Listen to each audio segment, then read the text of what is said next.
I used to think that pain was the final word, that the aches of phrases that I heard and the discomfort of diagnoses I conferred left me immersed in pity parties and shame shindigs, looking for anybody to join me in this kind of thinking. I'd make myself the victim of every narrative, painting self-portraits of anything negative, seeing life as a sippy cup of milk gone sour, always drinking in despair, always thirsting for a power that could deliver me from my secret lust for receiving attention at the high cost of being who I was not.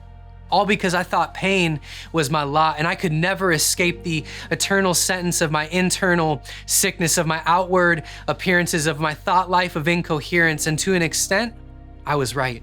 I was lost in sickness and agony. I was in need of true liberty. I could not climb my way out of the pit I had dug. I could not work my way out of the false life I loved. I could not speak myself into full healing or restore what was broken or fix what I was feeling. I was stuck. For certain, I was not able to make it. I let pain dictate my life's answer, and I had quit. Yet, for some reason beyond my comprehension, for some scandalous purpose of love's intervention, another word was spoken, and this word was the final word. This word came to the cries of those he heard. He took on flesh as God embodied humanity, bone, skin, and breath filled with divinity. He lived in perfect love and purity, revealing and extending his reign over sin's tyranny, and he came to speak life and liberty. And it led to him enduring our pain and misery. It led to him bearing the full weight of sin and agony. It led him to being sacrificed for us on a tree. And his final words came while he reversed our pain. 7 statements that came while his body was strained. He spoke to what caused our distressing tendency, declaring truths to the lies about our identity, revealing a new way of healing rather than injury, proclaiming breakthrough, freedom, and full delivery. He said, "Father, forgive them, for they do not know what they are doing." Speaking mercy over the ignorance and sin we had been pursuing, he spoke, "Truly I tell you, today you will be with me in paradise."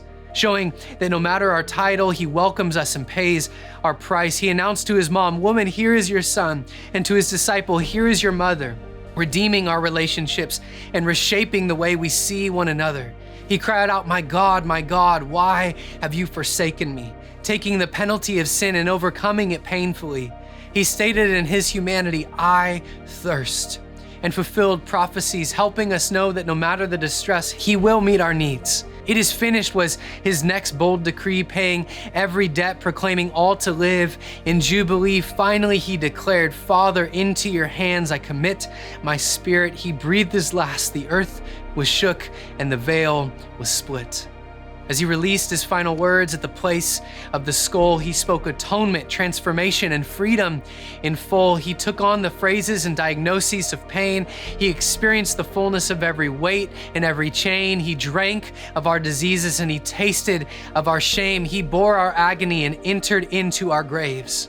He left our victimhood crucified to a tree. He showed us that his pain led to victory, and he invited us to join in that glory, the glory of the one and only Son, full of grace and truth, speaking merit to those who couldn't produce and freedom to those who couldn't break loose, covering our pain with loving embrace, empowering us by his costly grace. This one gave us life and has completely transferred his purpose in place of our pain, his final word.